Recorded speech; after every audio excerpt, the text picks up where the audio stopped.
So guys, day 3 ng ating pagdi-deliver. So kada araw ay dalawa-dalawa lang yung deliver natin. So pa-anim na ngayon. Ay hindi. Inibigay ko sa mga katrabaho ko yung iba eh. So ilan ang de-deliver ko? 1, 2, 3, 4, 5, 5 na. Papito ngayon. Kasi ang dala natin ay dalawa ulit na. Ating Ducati.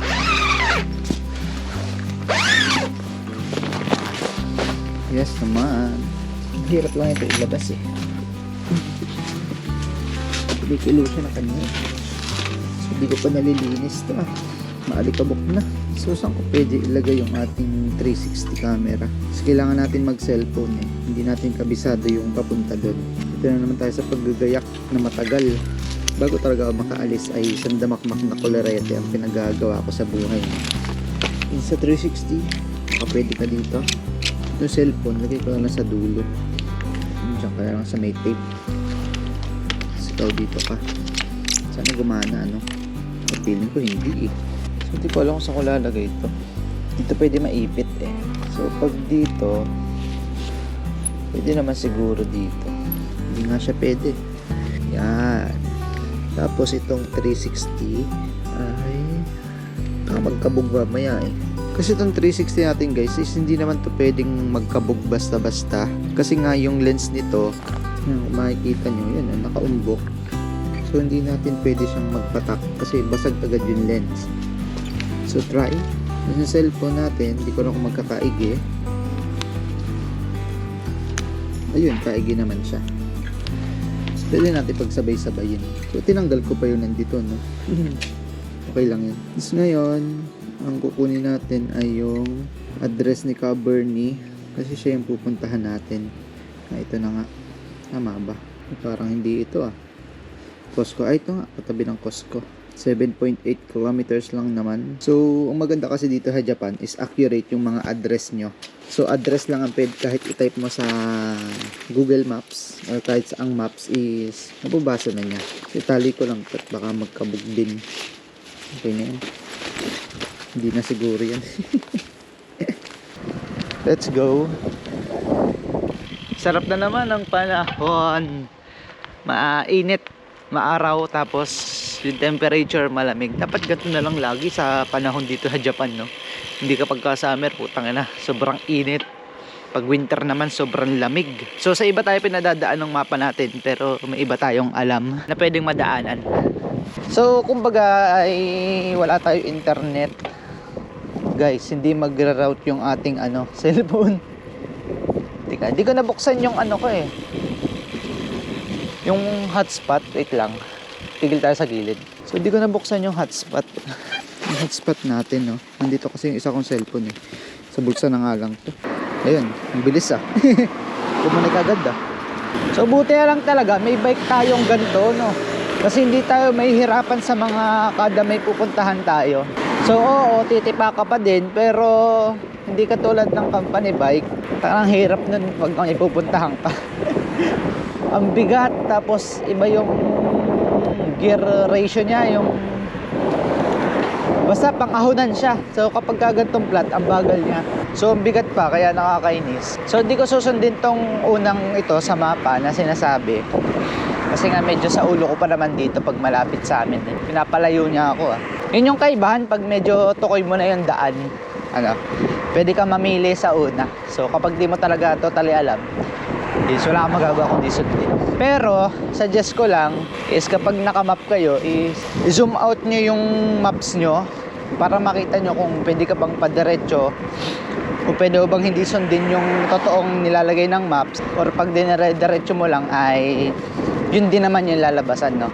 So minsan kasi ililigaw ka talaga nitong maps. Makakarating ka naman talaga, pero sa una talagang papaikot-ikutin ka. So kaya lang naman din malakas ang loob ko magpupunta kung saan-saan dito sa Japan kasi may data ako. Kung sakaling maligaw man ako is madali ako makakauwi o makakahanap ng way para malaman yung totoong daan. Kasi madalas naman talagang naliligaw ako eh. Hindi naman may iwasan yan. Ay, nabangga ata oh. Katagilid yung yung poste. Pinapaligo na ako dito.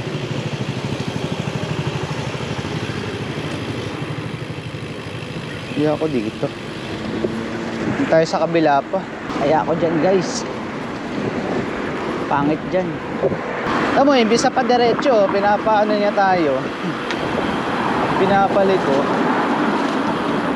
So dito tayo kanan. Ay iba akong alam na way para makarating dun.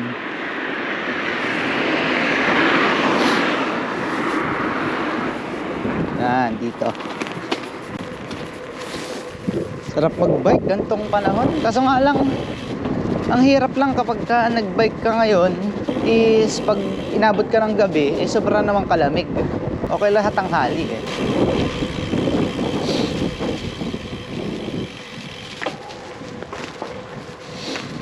Come to Japan. 4 kilometers na lang ah. Bilis ah.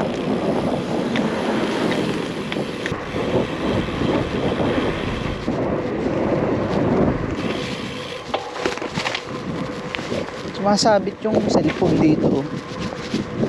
Kailangan niyang i-adjust pa.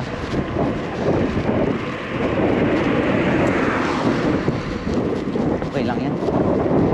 May case naman yung cellphone natin.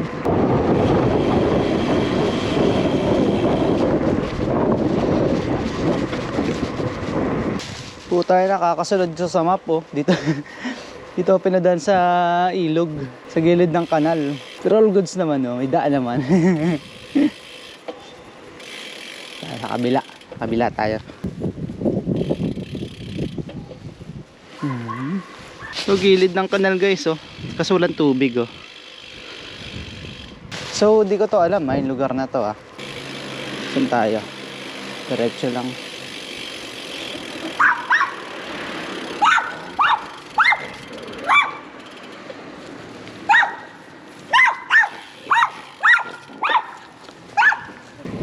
Dito na tayo sa kabila. May aso kasi.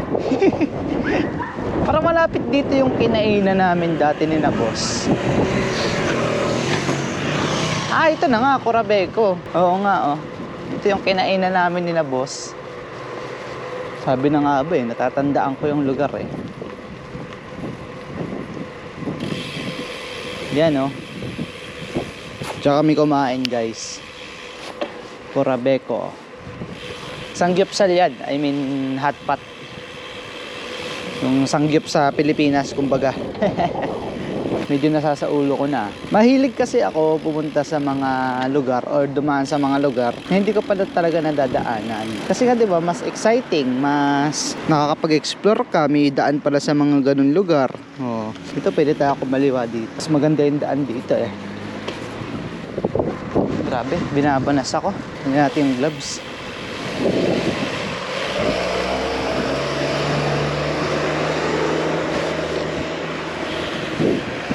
Tinanggal ko na yung gloves ko. Nainitan ako eh.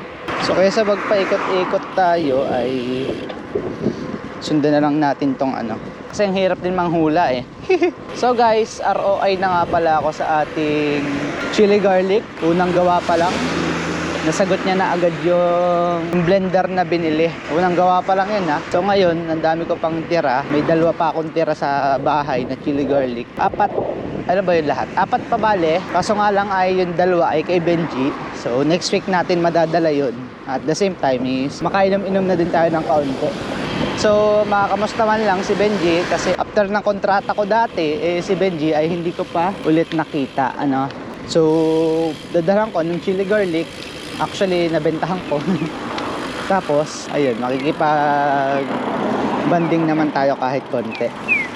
So, tawid na tayo, di na tayo inaabot.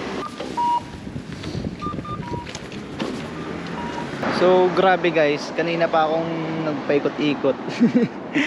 Kumbaga, lagi ako nasa kaliwa, dapat ako ay nasa kanan. Yun, lagi akong pa-U-turn ng pa-U-turn guys. Malapit na tayo. 1 kilometer na lang, oh. So, at least may mapa tayo. Hindi naman tayo maliligaw. Let's head to the movie.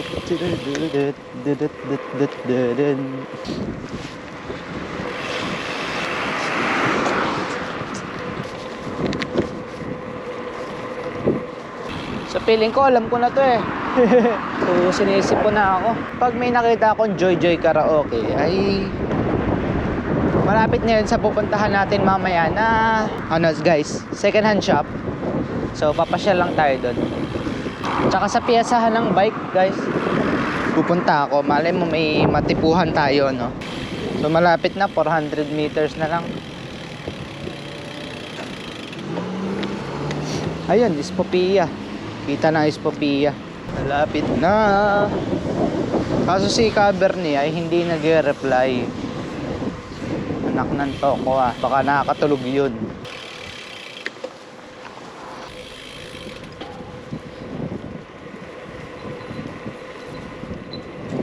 Nasaan na ako?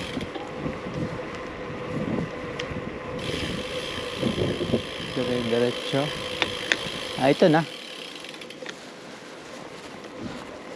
Ito na ang kinaka-Bernie. Saan dito yun?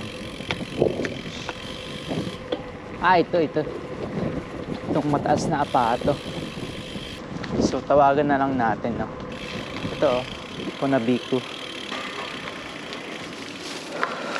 So, tawagan ko na lang. Oh, parang tulog nga to. Diyan guys, so, nakapunta na kami dyan sa Ispopia. Ano, boss? Saan ka na?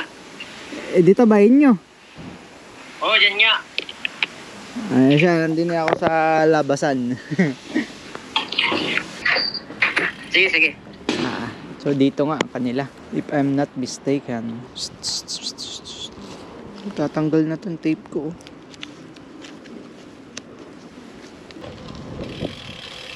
Saan din nyo dyan? Mataas pa? Ah, layo. Papagbit nga sana ako. Ikaw lang naantay. Naksan. Saan ba sinabi mo iagahan? Kanina pa akong gagayak sana. Ay, di na ako akyat. Medyo malayo pa ngayon. Pagupitan mo. Kay Brandon, no? Nakadayo ka pa sana dun. Kina Brandon. Ay, di na ako akyat. Ha? Di na ako akyat. Bakit ka na? Kaalaki nga natin si Marabin. Ha? Ay, hindi na. Wala naman akong dalang sobre. Sa message ko na. Ayaw daw. Kaya siya. sumama ka na rin. Sige. Wait lang. Dami akong isasama pataas ay. Di ba ito mawala? Di ko nalock. Hindi. Ha? Mawala. Mukha niya, walang lakay. Ay, naku na. Mamaya wala akong masakyan pa uwi ay. Hiramin ko yung bike mo. Sabagay. Ano lang naman, libangan din. Kaysa ako yung mag-inom. Ilang banda lang yun? Dadal, walang iyo lang. Ba't ko pa rin dala ng isa? Ayaw na, ayaw. Natin pilitin ang ayaw. Kaysa ako yung mag-inom ng mag-inom kada weekend. Ay, di rin aking pinagkakaabalahan. Ha? Wala kung hindi mahigpit, kung katulad ng dati pa eh. Walang problema. Dati kahit kami lasing eh. Sila ni Eric yung beses. Tapos yung mga taga-ano. Mga taga-Ebisen. Nakapunta na din dyan? Di ba Kaklase ka ba doon? Ha? Kaklase ka ba sa Ebisen? Yung sila yun. Sila yun. Kaklase niyo pala yun. Yun yung kabatas ko. Si yung Sila yun. Rodel. Si Rodel ay ano. Ahid pa yan. Parang late yata si Nauna. Rodel. Late. Na-late din si Rodel. Kami lang nila ano. Si Cloyd. Si Lloyd. Ayun pala kaklase niyo. Yung isang nakakalamin pa. Si Joey. Joey. Kung tapos mo wala mag-exam. Yang kay siya. Oo. Yung padalwa. Puta nga ang ganda din yung tanawin sa inyo. Oh. Eh di ang mahal ng upa mo dito. Malapit sa lahat. Hindi at ang nagmabawal yun is Magsasara na to ah. Oh, ang dami diyang sale. Nakapunta na ako dyan nung nakaraan eh. ABC Mart. Tapos nila sa Ayun, Costco. Dalawang kanto. O kaya Papunta nga ako dun after eh. 7 sa ano. Pick up. Sa big up. Tsaka yung bilihan ng bike. Malalapit nga lang kahit nakarin mo. Kaya nga, sarap maglakad dito. Tapos yung plus, bilala ko na yung bili. Alin yan? Press po? Ayun, press ko. Yung grocery mo. Sarap dito. Ay. Hindi na ako nagpapapalit ng gulo. Saan dito? Gulong ng... Masakyan. Batik. Wala mong sakyan po. Kala ko nga bike eh. Solo ka lang dito. Sa Marabin yung kabila. Aba, ayos ka din. Bahay mo yun, oh. Ayos ba? Tapos may kwarto pa. Saan ang kwarto dyan? Pangsoluhan nga lang pala to. Oo nga, no. Pag palasing-lasing ka. Pag palasing-lasing nga pala, mahuhulog ka dito, ano. Ayos yung Baka ano. naman i-vlog mo yung brief, makabalik ka naman. Ay, ayos lang yan. Yan ay normal. Akin nga, kakatapong ko lang 5 years na eh. Na ganun. Yung counting setup dito. Ganyan lang. Ayos to ah. Sarap dito sa ano. Tahimik pa. Tapos sa labas. Ay, medyo masama dito ang view. Dun sa tapat na maganda. Pero pag ano, hanabi, kita dyan. Oh, ay, oo. Dito yung Mga, matchi. nagpa-fireworks. Dyan yung matchi. Yung danong. Ay, oo nga yung city oh. Medyo malapit lang. Yan din. Kita mo dyan yung ano. Pag ganyan. Eh, kahit na mamimiwas, mainit-init na ulit. Pag mainit, ako kaya tamad pag malagig. Ha? Nakatapos ko lang. Napunta nga ako na ano, sa pangangin. Nang. Ilamang ano, Mangkulas? limang kulas. Ah, ano bilhin mo doon? Ayun ba? Nga kung ano ng Filipino foods. Pilipino. Bili ako doon ng beer, yung bang nasa kanya. Yung Red Horse. Ang mahal naman. Oras na rin ako, madalang naman. Bagay. Palis ka din ba? Ano, sa Jude. Pauwi. Pero kung plano ako. Ha? Ay, thank you. Salamat. Next time na lang. Next time na lang tayo mag-inom. Kaya mamiwas. Nainit na naman, kaya ano, ang ganda dito ah. Yun lang, wala kang kakilala ditong iba, ano. Ganda. Thank you. Next time na lang tayo. Bye-bye. Yun mga kawas, nakapag-deliver na tayo. Ganda ng apartment nila oh. Tahimik, bawal nga lang dito magingay. Sa bagay, sa lahat naman. So ngayon ay punta naman tayo sa second hand shop. Napatambay tayo dun ng ano, 1 oras din mahigit. Punta tayo sa second hand shop guys. Salamat daw sa pag-deliver. Ay, no problem yan. Pag-deliver lang din naman eh. Kasi ako ay magpalasing-lasing. Eh, dito na lang, katuturan. So, ang problema ko, di ko lang alam kung saan yung daan. So, isearch na lang ulit natin. Cellphone. Yan. Tama, kaliwa. Saan mas malapit? Tama, kaliwa. Mas malapit. Kaliwa, then kaliwa ulit. Diretso na. So, ang ganda dito sa ano nila, malapit sa lahat. Ito ba? Tama ba ito? Ay, tama. Malapit sa lahat, kaya kung saan ka pupunta dito, sa Upayan, sa grocery, sa Costco, is pwede kang maglakad. Kaso nga lang, yun. Tingnan nyo, wala kang makikitang masyadong tao. Sa bagay sa lahat naman kahit sa amin. Pira ka lang makikita ng tao. Yun, enjoy.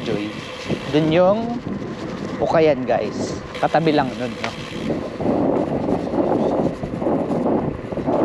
I guess I'm falling on the being number the same. Apollo Station. Dito na. Kaliwa. Nagloko na yung ating yung ating map oh. Yan. So, dito na tayo. Pick up vintage gallery. Pero di na tayo siguro punta dun sa mga bilihan ng gamit. Doon na tayo sa bilihan ng ng bike, mga piyesa. Yan oh. Pick up field gear. So dyan na tayo. Di ba lapit lang oh. Kahit lakadin no problem.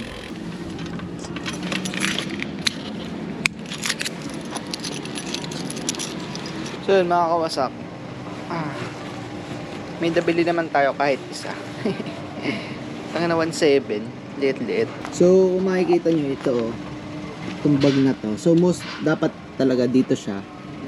Kaso nga lang, ang laki niya dito, tapos parang magagasgas to, kakapihit ng manubela dahil dito. Kaya ginawa ko kahit hindi siya pandyan, diyan ko na lang ilagay. Hindi naman masyado masama So ngayon pa uwi na ako. At wala naman ako ibang nabili. Galing din ako sa Ukayan, sa kabila, sa mga gamit. So wala naman ako nagustuhan.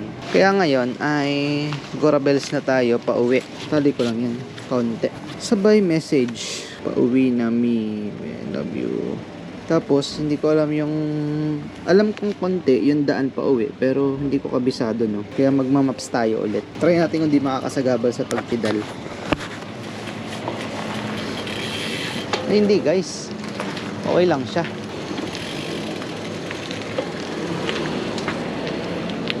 Ay, sagabal siya. Ay, hindi naman masyado.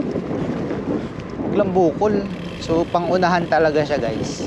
So mamaya ilalagay ko siya sa unahan. So try ko kung paano ko siya magagawa ng paraan. Kasi parang sagabal siya sa ilalim sa paa ko. Tumatama siya. Eh lalo na kung may laman, no? Pangit siya dun. So pag dito naman, maano siya guys, magagasgas yung ating manubela. Ito kakapihit, no? Pero sa bagay okay lang, hindi naman siguro big deal yan. Pero pandito talaga siya eh.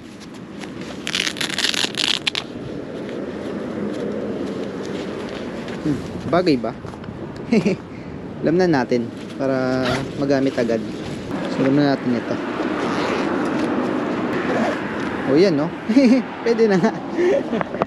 So yun lang mga kawas, ako uwi na, pauwi na din naman ako. So hanggang dito na lang. Kasi medyo nasasakal ako pag suot ko to eh. So wala naman lang iba tayong makikita dito. Kaya ayun.